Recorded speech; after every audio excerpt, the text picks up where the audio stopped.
Kegiatan ekspedisi ini merupakan implementasi dari kegiatan pokok Wanadri yang berfokus pada bidang pendidikan karakter, penjelajahan, sosial, dan juga lingkungan. Kami menargetkan kegiatan ekspedisi arus deras ini akan menghasilkan data sekaligus informasi yang dapat menjadi hasanah dan diskursus baru dalam bidang penjelajahan, sosial, dan lingkungan hidup Indonesia.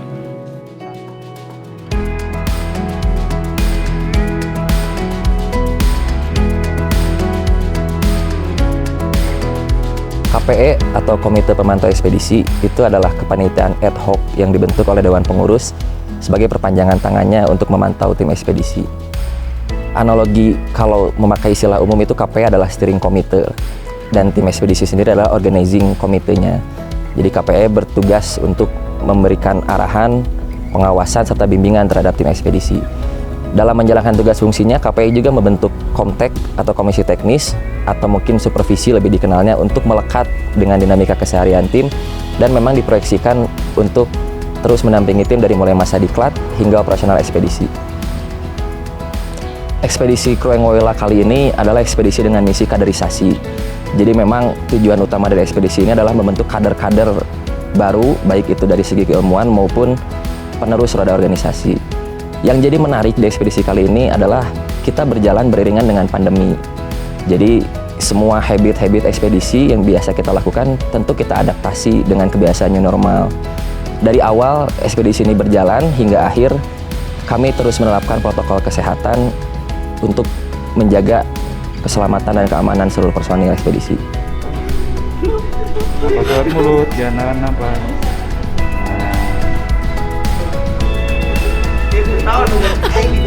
Nah. Tar. Dipegangin. Siap? Siap. Enggak. Diringkus. Tar. Aku udah takut. Ayo tar. Amin sendiri ya tanah ya. Udah? Tar.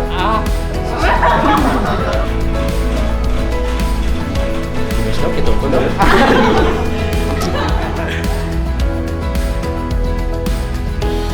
Hari ini kita dapat berkumpul dalam acara pelepasan tim ekspedisi olahraga arus deras. Kita akan melakukan ekspedisi, jaga kesehatan, stamina, dan saat ini kita sedang menjalani ibadah puasa, maka asupan gizi juga harus diperhatikan. Protokol kesehatan harus tetap dijaga. Terima kasih atas perhatiannya, Gubernur Jawa Barat Ridwan Kamil.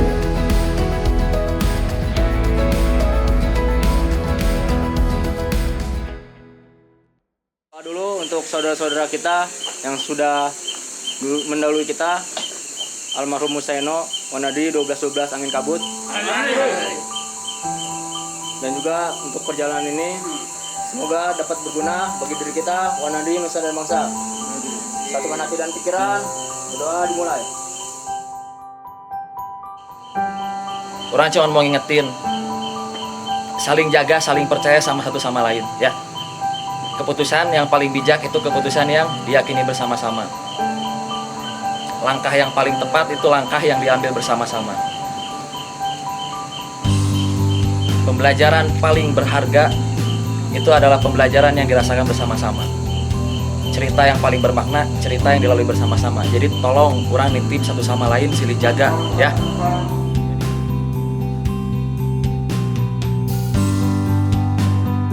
Selamat datang di Aceh Besar. Silakan tetap duduk sampai pesawat ini berhenti dengan sempurna dan lampu dari kenakan lampu pengaman dimatikan. Oke, selamat datang. Kita sekarang sudah berada di Banda Aceh dan ikutin video selanjutnya.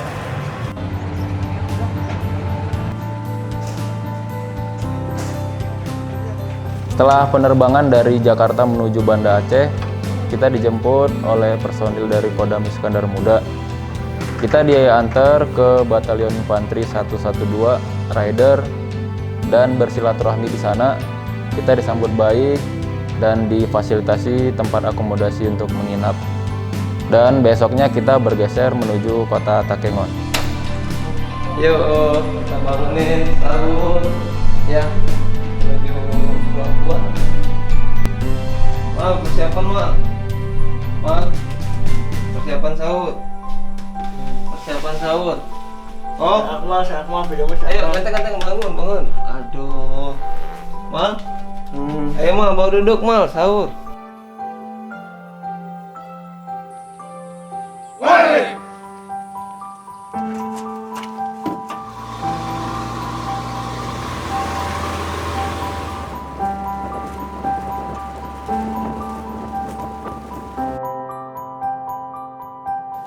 Takengon merupakan ibu kota Aceh Tengah, terletak di sisi Danau Laut Tawar, dan merupakan dataran tinggi yang berhawa sejuk dengan ketinggian 1.200 meter di atas permukaan laut.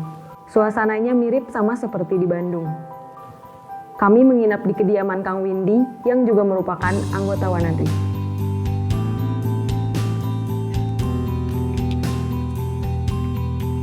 Selamat siang, Wanadri.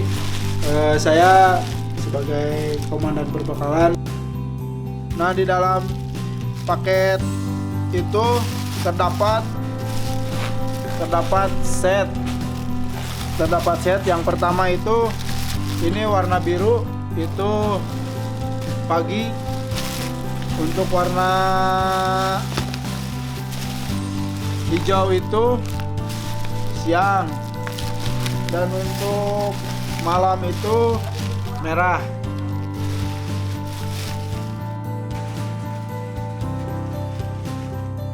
Ini kita membuat TMA manual dengan menggunakan bahan pelaron.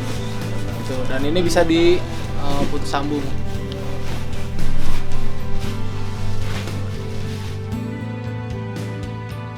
Ini untuk kalian yang akan tidak sengaja menggunakan, bersiap-siap mendapatkan sanksinya.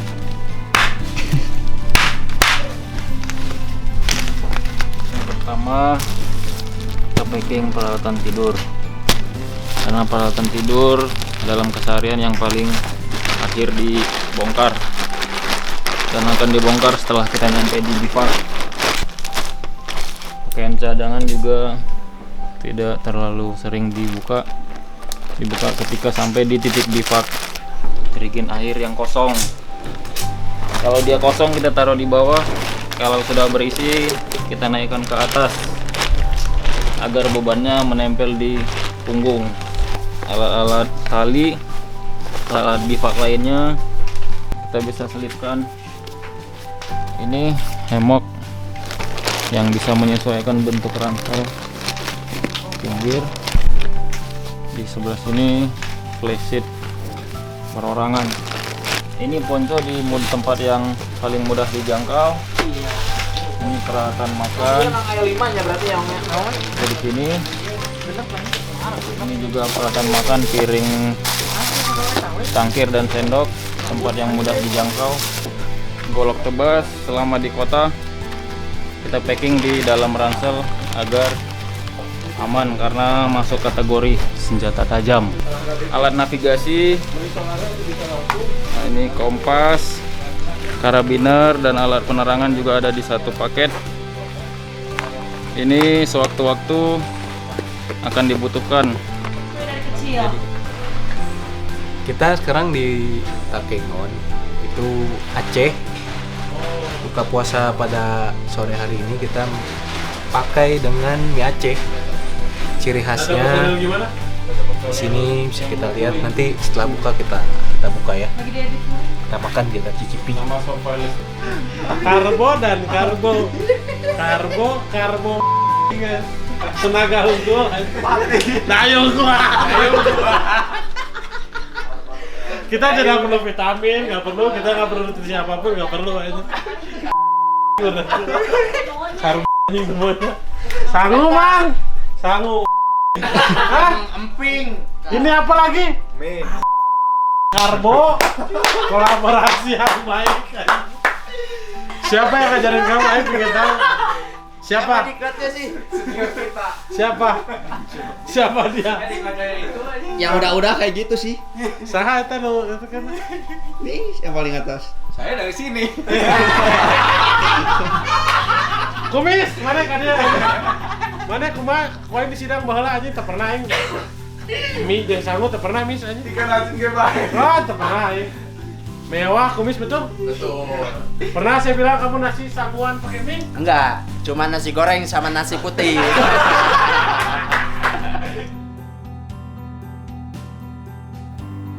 Tim melakukan briefing ulang rencana operasional tahap pendataan. Karena tim akan dibagi menjadi 4 regu kecil berdasarkan segmen yang dianalisa berbahaya. Masing-masing regu terdiri dari 3-4 orang dengan estimasi waktu 11-12 hari operasional.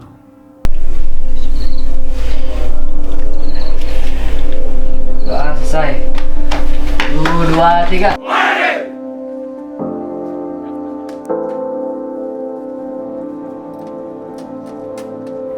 Keesokan harinya, sebelum tim berpisah, kami berkunjung ke Kodim 0106 untuk mendapatkan briefing dari Dandim Aceh Tengah.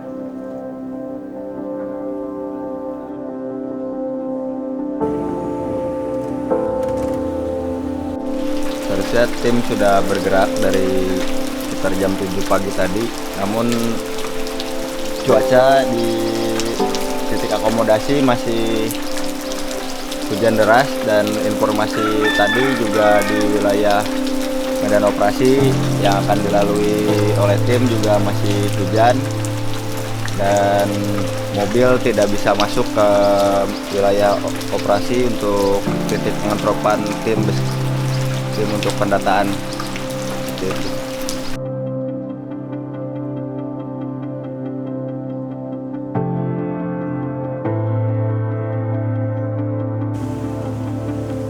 Monitor regu 4 kuda terbang. Beskom panggil-panggil dengan operator GEA di sini ganti. Aceh ini Aceh Cek radio cek. Beskom masuk yang panggil kuda terbang dengan operator 1397. Sisi kuda terbang sudah mencapai titik awal pendataan di kilometer 45. Beskom gitu ganti.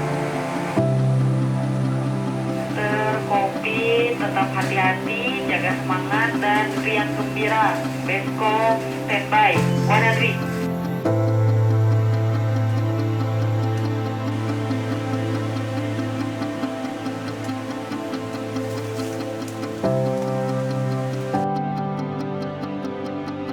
Di kilometer 43 kami menemukan ngarai dengan tinggi kurang lebih 60 meter dengan panjang sekitar 4 km.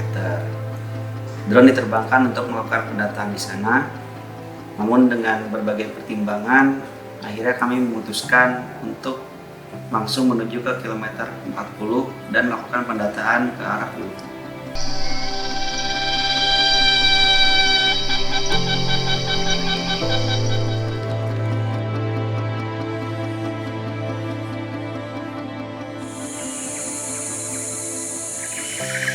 Kader ini dipenuhi oleh kresek Juhron.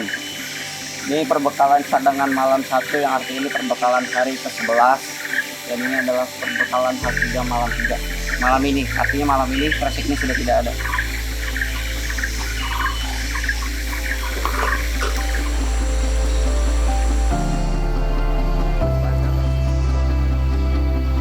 Sesampainya di KM40, kami bertemu warga desa Lancong yang sedang memancing. Kami dibantu warga tersebut untuk menyeberangi sungai menggunakan sampan.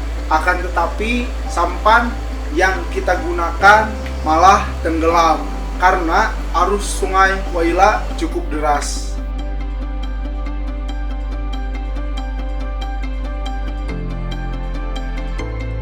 Keesokan harinya kami menyeberang menggunakan rakit buatan yang dibuat dari drum dan kayu yang dimiliki oleh warga desa Lancong sebagai alat bantu untuk menyeberang. Jadi kami kemarin terpisah karena airnya banjir. Jadi saya ngabisin 1 malam mancing sama bang-bang ini. Wah, kalau mau dilihat ikannya ntar ya, ikannya banyak.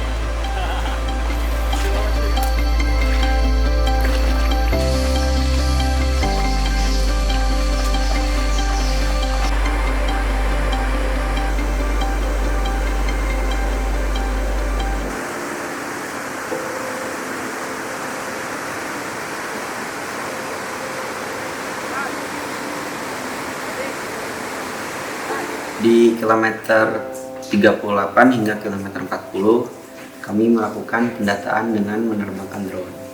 Drone diterbangkan dengan ketinggian rata-rata 30 meter di atas permukaan sungai agar jeram yang ada tetap terlihat dengan jelas dan juga untuk menghindari adanya kemungkinan ranting-ranting di sekitar permukaan.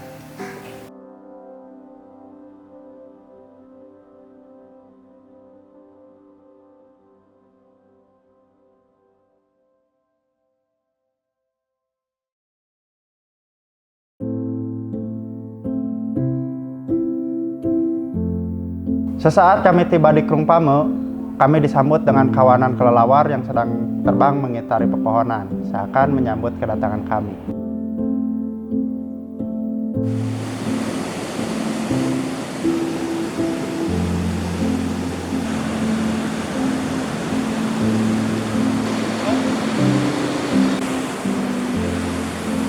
Saat melihat Krung Pame, saat itu kami baru pertama kali melihat sungai dengan kondisi airnya yang sangat jernih dan berwarna hijau.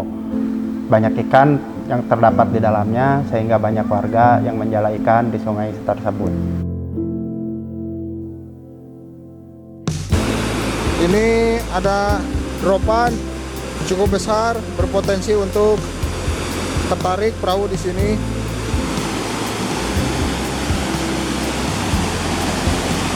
Baik, pergerakan hari ini dari kilometer 20,3 kita akan melanjutkan ke titik jemput, yaitu di Krung Mewah atau Sungai Mewah. Itu ada di kilometer 10,5, jadi dari 20,3 ke 10,5 itu ada sekitar 9 kilonya kurang lebih begitu. Buah Nadri.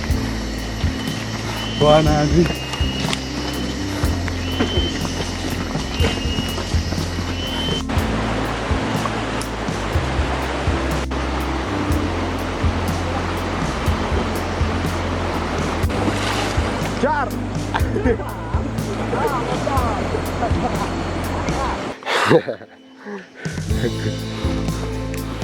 Gimana nemu tanjakan terus? Ripuh RPH PSN. RPH PSN itu artinya ripuh. Jadi dari titik nyebrang tadi kita udah sampai di titik jemput. Katanya di sini bisa parkir bahkan mobil-mobil buat warga Pame, warga dari Takengon juga yang nyari jernang ke Sungai Mewah. Dari Sungai Mewah ini nanti tembus ke Sungai Pame. And finally kita sampai di titik jemput setelah menghabiskan waktu dan 11 hari dari kilometer 7 ke kilometer 20,3, terus ketemu Rugu 2, terus kita ajak juga Rugu 2 buat pulang ke Desa Pame kembali. By the way, kalau ada yang nanya ini kenapa, ini karena lebah, jadi masih agak bengkak. Udah 2 hari yang lalu tapi tetap masih bengkak. And finally we did it. Yeah. Capek. Udah cukup. Pensiun.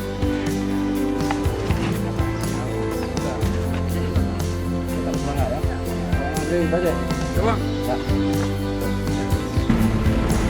Alhamdulillah, Rohil Alamin. Sekarang satu sama berdua dari Pame, dari pemukiman Pame sudah menyelesaikan pendataan. Sekarang kita sedang melakukan pergeseran menuju ke base camp di Takengon. Di sana bertemu dengan Regu 3, 4 dan base camp Sarah. Yang mudah-mudahan kita di sana ada pembahasan hasil pendataan.